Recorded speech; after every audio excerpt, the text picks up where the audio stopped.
얼마 전에 오신 당뇨 환자께서는 루아이 수술을 해야 하는 분이었는데 집안에 3분이나 위암 환자가 있었습니다. 이러한 상황인데도 이분한테는 루아이 수술이 꼭 필요한 상황이었습니다. 그래서 수술을 진행했습니다. 이 수술의 합병증이 무엇이냐?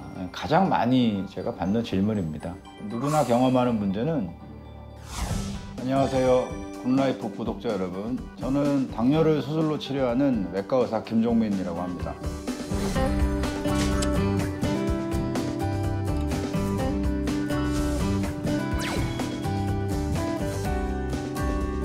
요즘 해외에 계신 분들의 문의가 많이 오고 있습니다.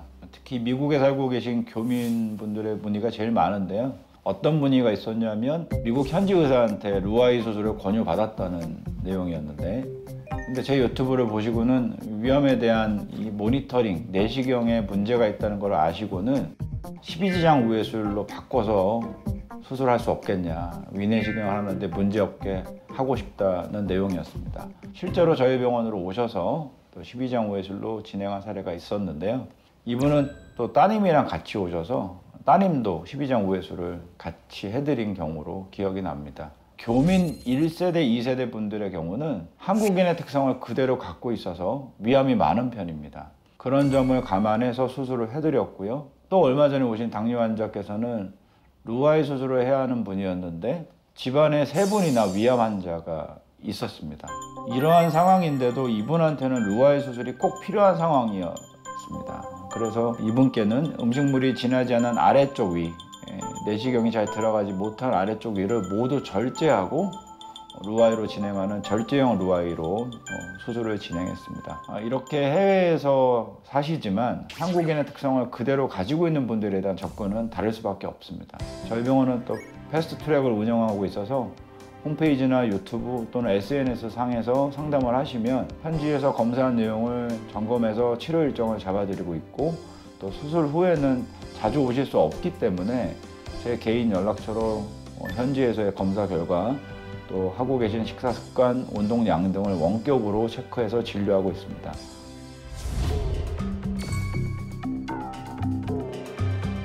이 수술의 합병증이 무엇이냐? 가장 많이 제가 받는 질문입니다. 누구나 경험하는 문제는 많이 먹을 수 없다는 것입니다. 이형 당뇨의 원인은 내장지방인데, 내장지방을 제거하기 위해서는 식사량 제한이 필수적입니다. 그래서 여러 가지 당뇨 수술법 모두가 식사량을 줄이기 위해서 위를 절제하거나 아니면 줄이는 방법이 공통으로 들어가 있습니다. 거기 우회술 하신 분들은 흡수되지 않는 음식물 때문에 방귀 냄새가 독해지고, 또 식사 후에 배에서 꾸르륵 꾸르륵 하는 소리가 크게 들리는 증상을 경험하게 됩니다. 또 기름진 음식을 드실 때 기름변을 보는 것은 당연한 일입니다. 영양이 과하게 흡수되는 것을 막기 위한 수술법이기 때문에 어쩔 수 없는 현상이고요. 이런 문제는 먹는 음식을 순화시키면 적응하게 됩니다. 그 외에 위절제 후에 많이 생기는 역류성 식도염은 6개월 내에 거의 다 좋아지고, 또 수술 후 1년이 지나면 식사량도 일반인과 비슷하게 먹을 수 있기 때문에 나머지 문제들은 일시적인 문제라고 할 수 있습니다. 전문 의사 입장에서 가장 큰 리스크는 앞서 말씀드린 내용이 아니라 식사와 운동의 원칙을 지키지 않는 것이 더 큰 문제라고 봅니다. 수술은 경험할 수 없었던 세상을 만나게 해줄 수 있지만 올바른 식사 습관과 운동이 병행되지 않으면 최대의 효과를 보기 힘듭니다. 그래서 수술 후에 2~3년간은 연 1~2회 정도 오셔서 잘못된 습관을 바로잡는 시간을 가지도록 하고 있고, 그렇게 함으로써 내장지방이 다시 쌓여서 다시 당뇨가 오지 않도록 하는 것이 가장 중요합니다.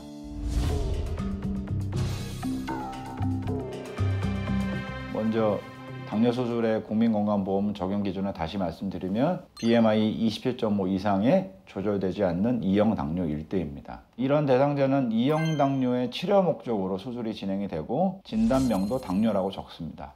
그런데 조절이 잘 되는 환자는 어떻게 될까? 이런 경우는 2형 당뇨를 주진단으로 할 수 없고 병적 비만과 동반된 합병증으로 당뇨가 적히게 됩니다. 즉 진단명에 병적 비만이 꼭 들어갈 수밖에 없다는 말입니다. 이렇게 되면 비만이라는 말이 들어가서 개인보험사가 돈을 안 줄 수도 있다는 얘기를 하는 환자분들이 간혹 있습니다. 그래도 원칙대로는 당화활색소가 약을 먹는데도 불구하고 7 이상일 때 당뇨 수술로 가능하다는 말씀을 드립니다. 그렇지 않으면 양적 비만이라는 진단명이 들어갈 수밖에 없다는 것을 꼭 기억해 주시고요. 예외적으로 조절이 잘 되는 당뇨에서 단백뇨가 있다든지 심장혈관이 많이 좁아졌다든지 당뇨 망막병 같은 합병증이 생겼을 땐 당뇨병 진단만으로도 수술이 가능할 때도 있습니다. 하지만 100% 장담할 수는 없습니다. 제가 의사협회에서 실손보험 담당 보험이사를 꽤 오래 했었는데 보험사의 판단은 건강보험과는 다릅니다. 실제 부딪혀봐야 알 수 있을 때가 많습니다. 당뇨병의 치료 목적이라는 의학적 명분이 확실하더라도 보험사에서 인정 못하겠다고 하면 갈등이 생깁니다. 이럴 때는 금융감독원의 도움을 받을 때도 있고 제3자 감정이라고 해서 학회의 판단을 요구하기도 합니다. 이런 밀당을 저 같은 주치의가 환자와 함께 해줘야 할 때가 있습니다. 아무튼 개인보험은 워낙 상품이 다양하고 약관이 다 달라서 청구를 해봐야 한다. 그런데 의학적으로 근거가 있는 국민의료보험 적용하에 진행된 수술이라면 인정받을 가능성이 더 크다. 주치의의 서명과 근거 제공이 가장 중요하다. 이렇게 개인보험에 대한 얘기는 정리할 수 있겠습니다. 지금까지 당뇨 수술에 대한 여러 내용을 전해드렸습니다. 아무쪼록 당뇨로 고생하시는 분들께 도움이 되셨으면 하는 마음입니다. 감사합니다.